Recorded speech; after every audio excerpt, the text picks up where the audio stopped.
Hello! It's been a little longer than normal. I took a break for my own sake, but I'm back now. So, let's talk about freshman year.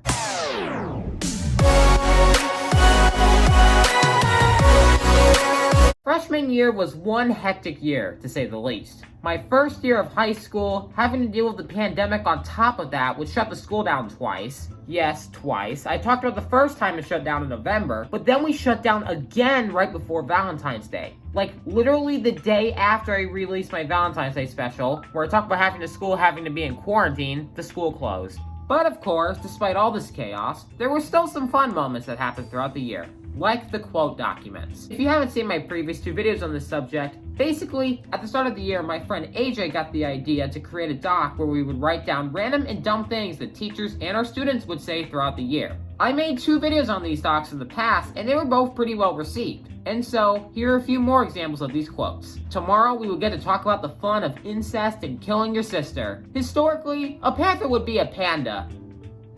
It's Mary and Jesus, except Mary killed Jesus and his pregnant wife. Yeah. Are you appropriating someone's culture? No. You could go and watch real people actually die. That actually sounds like fun. What is wrong with you? It was like the N-word, but it was like Frenchy. Congratulations! Oh, wait. Why is it in Chinese? I do not endorse that comment. What characteristics do all animals share? They're all brown. What? Not all animals are brown. So you're racist then? Why are they happy? Because they suck. Name! Start meowing!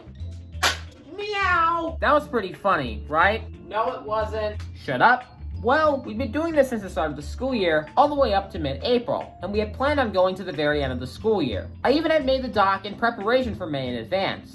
But sadly, that doc would never end up being used. You see, one day in the middle of April, towards the end of world history, my whole friend group in that class was called down to the main office. And immediately, everyone knew something was up. There wasn't a reason they would call only my friend group down there unless it had something to do with that doc, since we all were a part of it. And sure enough, we arrived in the main office and we started to get lectured. Now look, the quotes thing had become very well known throughout the freshman class. People would ask us to share it with them and see it, and even a few teachers were interested in it, including our literature teacher who said, "You should share the document with me so I could see all the funny stuff that happens in there."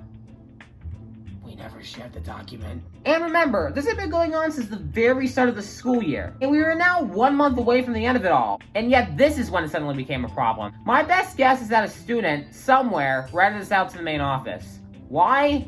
Who knows? Whoever you are, by the way, you are the real-life definition of that kid from the Polar Express. I don't think we're supposed to leave our seats.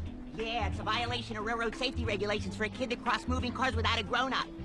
And it's not like we were intentionally breaking the rules either. I mean, this has been going on for 8 months at this point, and all the teachers and students were aware of this, and so I thought the administration knew about it, but they just didn't care. Maybe one of the unnamed students in the document was correct. We should start a revolution. We're starting a revolution! Tomorrow we shall bring loads of white bread. No, I will not explain the context. Moving on. Okay, so remember in the last story how I mentioned that teacher who wanted access to the quote doc? Yeah, well, I still have more about him that I want to talk about. In mid-March, we were working on a project for his literature class. The project was that we would make a podcast about a certain topic or whatever. I didn't share first period literature with anyone in my friend group, so I worked alone. Ben and AJ, however, had 6th period together, and they decided they would do the podcast together. AJ then suggested as a joke to use my intro song as the intro to the podcast. My literature teacher got curious and asked what he meant by Brady's intro song, and so he just showed him my YouTube channel, without thinking of the problems that could arise of showing your teacher your YouTube channel. Sure, he was usually a pretty chill teacher. In fact, he was actually our favorite teacher. But I mean, come on. So, the next day happens. I enter into first period. There was only about 3 other people in the classroom since it was still early. And my literature teacher just goes, "So, I discovered this YouTube channel last night called BradyBadlyAnimates." Huh? Yeah, so I watched some of your videos. I don't know how to describe them, but I also couldn't stop watching. Uh-huh. You know, watching the quote ones made me realize I shouldn't have said half the things I've said. Haha. I'm looking forward to more content from it in the future. Oh.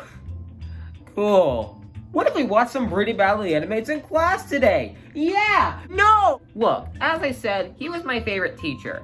However, still, having your teacher, regardless of how much you like them, watching your YouTube channel is pretty weird. I mean, there's a reason most teachers won't let their students find their social media accounts. This short time period of a teacher watching my videos would soon come to an abrupt end. As a couple weeks after this event happened, I show up early with 2 other students who also got there early, and we were waiting outside the classroom to be let in the first period. Obviously, since the doors to the school just opened, the teacher wasn't there yet, which makes sense. But then more students started showing up. And then more students. And then the other teacher started showing up. And we were still waiting.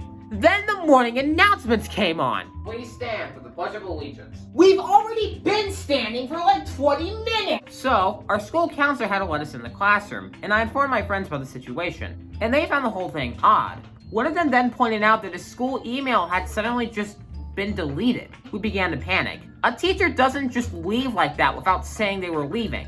And the weird part about it is that the teachers said they weren't allowed to say what happened yet, and so that worried us even more. And just like that, in the middle of a project, while we were halfway through a book as a class, he had just left the school, leaving us without a teacher for literature. It seems like something horrible must have happened for him to leave randomly with no warning, and his email to be instantly deleted. And again, halfway through a project and a book. But nope, apparently he actually just got a job at a different school, which is like, good for you, but why wouldn't you say anything? Okay, so it turns out that's likely not why he left. Hello, it's Brady from nearly 2 weeks after I wrote this part. Since I've written this, some new information has come up. Well, technically it's not new. The upperclassmen have known about this for months, but I guess because we were the freshmen, we weren't worthy of being told this for some reason. Turns out the reason he likely left was because of a racism incident, and the school asked him to leave after it happened. And there's quite a few people to back this up.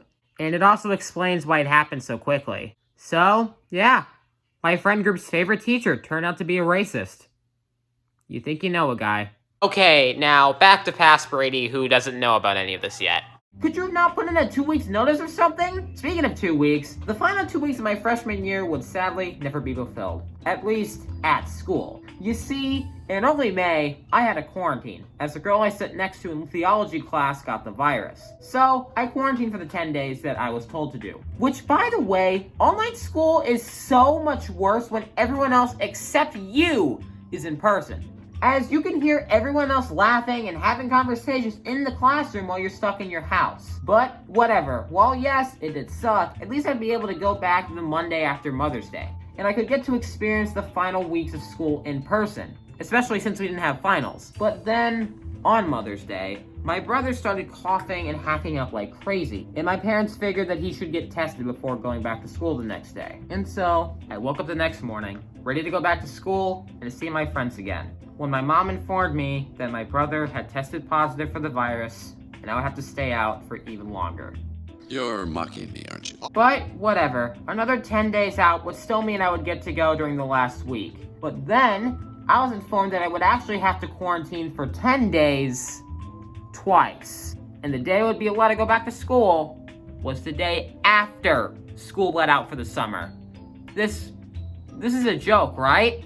After spending the entire school year without having a quarantine, besides the times the whole school went online. Heck, several months before, so many people had a quarantine that in one of my classes, it was literally just me and one other person. And yet, I didn't have to quarantine then, but of course, the one part of the year I really wanted to actually experience in person, I had to experience it online. This includes the conclusion of the war game. I had to experience that via Zoom. Or when my Spanish class went to a Mexican restaurant on the last week of school, and one person ate 11 tacos and then threw up. I would have loved to have been able to see that. It just stinks, but you know, that's how it is. And I'm not blaming my brother for it. It's not like he wanted to get the virus. And besides, my parents think that he probably got the virus from me and I was just asymptomatic. But whatever, that's been done and over with. And who knows, maybe this year can finally be normal at least. People are getting vaccinated now, so maybe my sophomore year can finally be a return to normal.